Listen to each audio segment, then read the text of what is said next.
Hi, TDF fans. My name is L. Morgan Lee, My name is Mars Rucker. And I'm Edwin Bates. and we are cast members in Michael R. Jackson's A Strange Loop on Broadway, which is a show about a black gay man who is a writer writing a musical about a black gay man who is a writer, and an usher at the Lion King writing a musical about. It goes on and on and on. And Edwin and I are both understudies of various thoughts and Usher. Yes. Yes. Let's get into it, honey. Let's do it. Elle Morgan, you've been with The Strange Loop since its 2019 off-Broadway premiere. Edwin and Mars, you joined the cast on Broadway. How did Elle Morgan and company welcome you to the family? Well, I've actually been with the show since 2015. Michael sent me a DM on Facebook, and I started with a reading. And how did I and the company welcome the two of you? They're awful. They bullied us Monster. for weeks. No. No, I mean, it was amazing. Like, coming into it was a really hard process because, of course, we're coming into a cast that's been together for years and then had 2 weeks to not only learn the script, but also, like, develop relationships with everybody. So I feel like everyone was incredibly understanding of the stress we were under with trying to learn the lines while also developing relationships with them. And whenever we were thrown on, like, last minute or anything like that, I felt like my castmates definitely had us together in COVID times. We had COVID in the beginning of our previews, and that was a lot, and it really took us down intensely. And so I feel like the cast loved us and hugged us and welcomed. John Michael and Jason, just from previous projects. So it was really nice to get to work with those people in a deeper way this time, and of course to like just kind of build a new family, especially with these two people, because it's just a very specific experience, and nice to have those anchors in the room. It was really lovely. Yeah, and for me, I will say it's interesting because up until then, I had been the only trans person in the room, and like had gotten so accustomed to the family itself that like I was sort of used to feeling like the other in the space. And so when the two of you came into the space, there were like conversations and things that were happening in rehearsals where like I kept feeling like your energy coming near me and like being around me, and like it made me, someone who was like a part of the like established family, feel so supported and so seen and so like cared for in ways that like I did not realize I had not been cared for in those ways before. So like I think both of you have been such a gift to me in this process, like more than you even realize. So I'm so excited we get to sit and chat. Love you, Morgan. Big, black, and queer are the main identifiers of A Strange Loop. What aspects of your LGBTQ plus identity do you bring to your performances? It's so interesting because like this is one of the main reasons why I was excited to chat with the two of you in particular, because I think that like the vastness of queer culture is something that is sometimes overlooked and not really like understood fully. And so often the word gay or lesbian gets substituted for queer.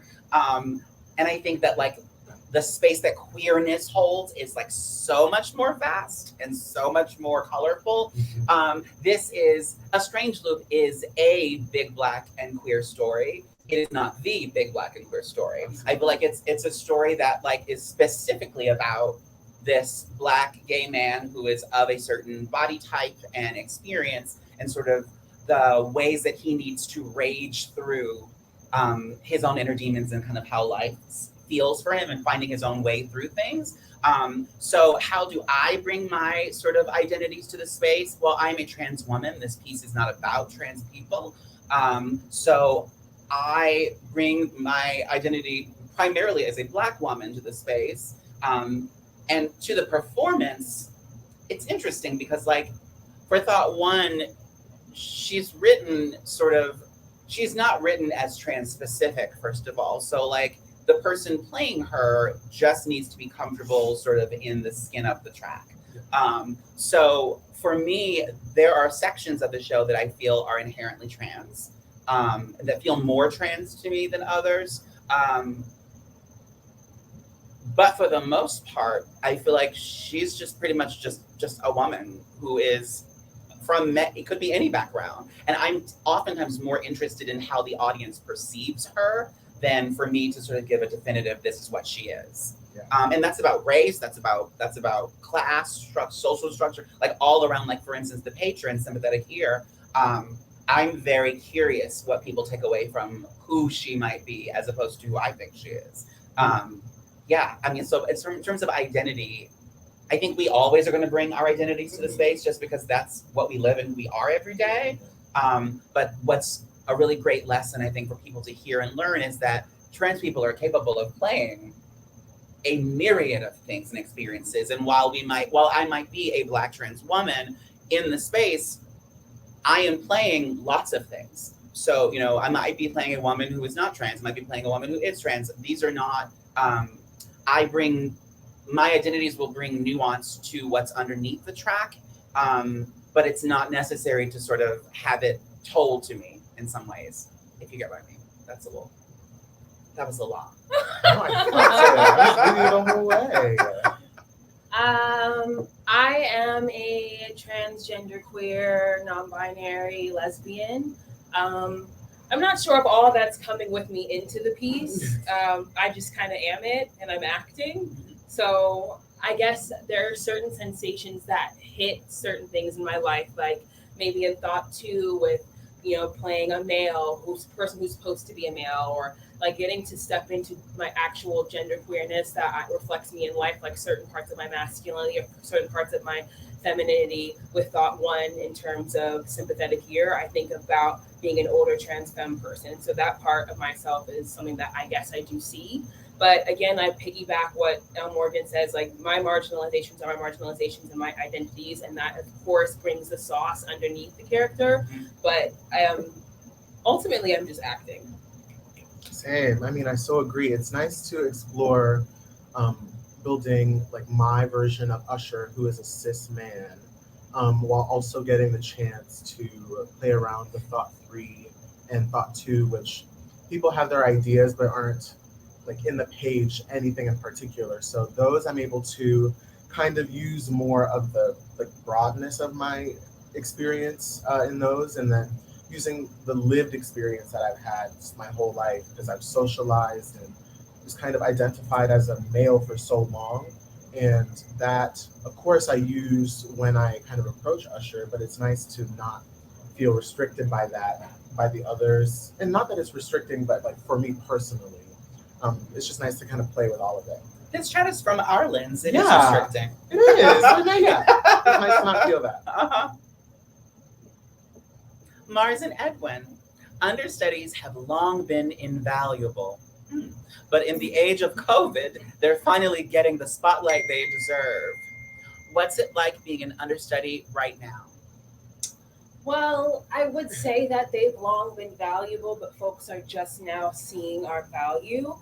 I believe in this environment, I feel the safety to an extent to come to the Black woman. I mean, our understudy rehearsals are led by Black women. Like everything is led by Black women. So I feel safe to be like, this is crossing my boundaries, or I don't feel safe, or I feel like I need more rehearsal time. I do feel that space. And I think all of that has come from the many conversations and pushback that understudies have had over COVID. But I do think that we have to really acknowledge the toxic, exploitive understudy culture that happens in this industry, whether it be throwing folks out there who haven't had rehearsals or proper rehearsals. That's normal. It shouldn't be normal. It's incredibly unsafe, and we shouldn't be doing that. Whether it be even with COVID down to sickness, with people having to go on with masks. We're seeing that with shows, coming back early from COVID leave. Like there's got to be boundaries across the board, whether it be us as understudies feeling safe to be like, no, and feeling like we can say no, and kind of rejecting that saving the day trope, feeling that pressure and being able to be like, no, I don't feel safe to do this, so I'm not going to do it. And then the crew and the cast and the creatives fostering a safe environment where we can do that and taking the no. And a lot of times, because of capitalism, because money making is often the forefront of these decisions, there isn't the space to really be like, no. And when someone's not feeling safe, we're going to cancel the show. So I'm hoping that in the future, we're hiring more people, or we're fostering an environment where folks can feel safe to say no. Yeah. Woo. Indeed. I mean, yeah, this is my first experience as an understudy. I've been a dance captain prior, so like knowing everybody's job in a way has been a piece of the puzzle, but it's just such a different experience during COVID. Just kind of what your brain has to do in order to stay invested in all of the tracks that you're learning for whenever you do have to go on. It's definitely wild, but it's a muscle that I'm enjoying exercising, and perhaps a new passion. I don't want to speak too soon, but I do like the idea, even though it's kind of talks at time of saving the day. It is nice to kind of keep things going and to keep everyone's show nice and exciting. Maybe they're seeing somebody new. It's just kind of it's a really cool piece of the puzzle.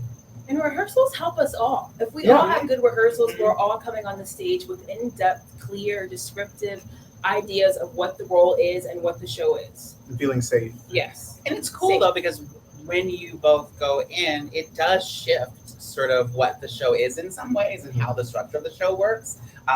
Because I had the fortune, I will say, of during the preview process when our cast was upside down and like all of the understudies were on. And so like it was a very different, it was definitely a different sound, it was a different feel. Like the age differences from the understudy crew to the OGs is like there's a gap in the ages, which made the material breathe in a different way. So yeah, I mean I think it's exciting when people get to sort of go on and take in new things, because it also keeps all of the people who are not understudies, it keeps us sort of on our toes. Yeah. Fresh. Yeah. Elle Morgan, you just made history as the first openly trans performer to be nominated for a Tony Award. What are your hopes for the future in terms of representation and inclusivity on stage? My hopes, oh God, it's so weird. Because I'm literally just trying to put one foot in front of the other. So like the idea of like making history is just weird. I definitely feel the responsibility of that. My hopes are that we can get to a place where we don't have to have conversations about inclusivity and diversity. My hopes are when we get to a place, or that we can get to a place where we stop having to feel the need to, where we don't have any more firsts, where we don't have any more seconds or thirds, because everything has been happening so much. And as a result of that, I do think that like, if we can get to that, everyone who is an actor will be able to play everything, because there will be enough representation for the people, so that people know what it is they're playing. Right. Yeah. So people know more about that thing that they're playing.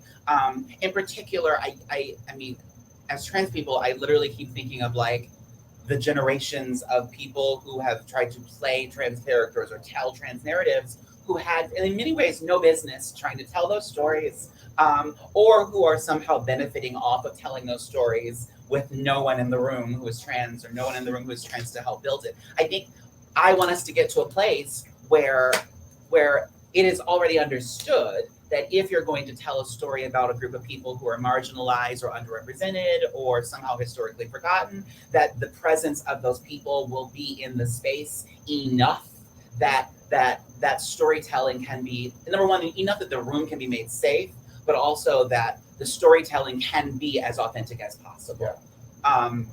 That is my hope for the future, I guess you could say. And that like whatever kids or students or people out there are like looking for versions of all of us, that like the hope is that they will know who we are, and as a result they have like followed through and like they've become, you know, that their journeys and careers have surpassed anything that we could even imagine that ours would.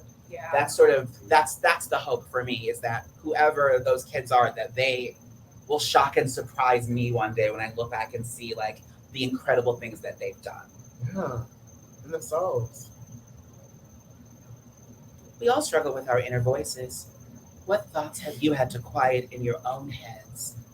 Yeah. Ooh, how much time do we have? Yeah. For me, this is my first experience with a Broadway production. So imposter syndrome is just like, was very intense at the start. But I just had to remind myself that I booked the job. I was qualified regardless. I deserved to be there, especially in the wholeness of myself, because the figuring out, like my journey to discovering that I am trans and pangender was not easy, and it really almost scared me away from this industry in a way, just because I didn't see myself and I wasn't prepared to feel safe. So I had to quiet those voices as well, just to kind of take a chance and hope. And I'm so glad that I did, because I found new family and just a love for it again, you know? And the fear isn't at the top. So that was, for me, the voice amplifier. I think, I mean, I have anxiety, so lots. But I think one big thing for me is that this is my second Broadway show, and my first one, I came at a time where, like, being genderqueer, like, in these spaces, I just wasn't seeing it. I was the first in my space, and it was just like a lot of trauma being the first at that time. And so I left feeling like I just don't know if I can do this again in this space, because I'm seeing nobody like me. And I feel like while people see the first as being this privileged thing, oftentimes the first goes through the worst. And so that was scary for me to be like, okay, am I going to come back and is it going to feel the sensations that I felt then? Am I going to feel it now? And it was a completely different experience, especially again after the pushback of what trans people really pushed for in our quarantine parts of COVID. And so I had to really silence my mind about how people were perceiving me in the spaces and how people were socializing me, how I felt like people would respect my pronouns or respect me as my existence being in the space. So just a lot of quieting of like societal perceptions, and also like how I'm marginalized and expecting people to perceive me in that way, in those oppressive ways. So releasing that and giving people the benefit of the doubt is something that was a big one for me. Oh, that's beautiful. Wow. The inner voices in my head.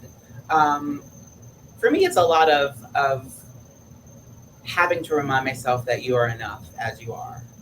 Is like the biggest sort of constant. I have the little voices in my head are always telling me that I'm not, or that the expectations that are put on me, in particular with this stuff like you are the first who has changed history. It becomes like, oh God, I can never live up to what that's supposed to be. Yeah. I can never live up to the picture in my head of who that human is supposed to be, because I'm really just, like I said, I'm literally just trying to put one foot in front of the other, and like see my own path, and knowing that like the voices in my head that the only way that I can respond to them is that I'm only one woman, and I can only hold the stories that I have noticed or seen or heard or had personally experienced. But there is no way that I could represent a whole group of people in any way, because our experiences, in particular as trans people, are so vast, and so there's so many versions of that story. And even within our own community, we have disagreements about things or questions, or like it's like so. I think the voices in my head are really just about being enough, mostly. Yeah. Who would you cast as your own thoughts? Well, I can take this one first because I know. Okay. I would do Felicia Rashad, Jackie. Give me like a Kiki Palmer. Ooh. Tay Diggs. What's oh my God? What's his name? What's his name? He was in The Best Man. He was in older Black actor. Forrest Whitaker. Yeah. Forrest Whitaker. Wait, that's how many? That's 5 or is that 6? God, oh my God. And let me throw in like I'm trying to think, who could I throw in there? Like oh, I need another person. I don't know. I'm gonna have to stick with those 5 for now. My story will be simpler. Oh my God. I have truly no idea. I'm just throwing names out here that are my favorite people. Whitney Houston. Oh, come on. She was an actor, so I'm throwing that out there. Loretta Devine, because Houston all day. And throwing Denzel Washington, just to have Denzel. Brandy. Just to have some Brandy. And then like maybe like Michael B. Jordan. I don't Oh. know. I just throw him in there for the beauty. Absolutely. Oh my goodness, I have no clue. I can't. I feel like I can't give 6, but maybe I think I gave 5. 5. I mean, Kyla Pratt has to be present just because Oh, I that's stand. cute. I think I want Raven Simone to be present. Oh, yes. Honestly, I want Monica to be present as well. Gunica. These harmonies. Yeah. The harmonies are gonna be Monica and bananas. Brandy. And honestly, Tyler the Creator. I'm gonna stop there. I want to keep it weird because there's a lot going on in here. I love that one of us already has one of the ancestors in their mix. Last question. Yeah. What's the best deal you ever got at the TKTS booth? Oh my gosh, I haven't been to TKTS in so long. I used to have, I think I may still have my TDF membership. TKTS, I have so many memories of the TKTS booth, because I had friends that were working there. So TKTS is a place that is giving so many actors jobs who need to find things. I am okay with that. Yeah, I'm not sure. I can't even remember the best deal I got at TKTS. I feel like maybe, oh my God, like back in the day, I feel like I saw Fosse for 50% off. Wow, that just came to mind. Wait, actually, This is not current, but Mine was Matilda. We got some really good ticket, I hadn't gone since I was in college because, again, we were talking earlier about how actors, being in the industry, keep getting poor. comps. Well, yeah, we're poor, but we keep getting comps. So usually I just see a show because I just happen to be given a ticket. But when I was in college, I remember seeing Matilda and I believe Phantom of the Opera for really well priced tickets. I used to stand in that red stair line. Oh my God, and I think I thought that I hadn't actually visited TKTS before, but I'm realizing my first trip to New York, I got a ticket for Shrek from TKTS. Ah, Wow. okay. Shrek. And also, if you all are wondering where we are in between shows in the dressing room right now. So that's why we're in the Understudy lounge right now. Oh, it's been so lovely talking with you Thank all. It was so great talking to you all. Thank you.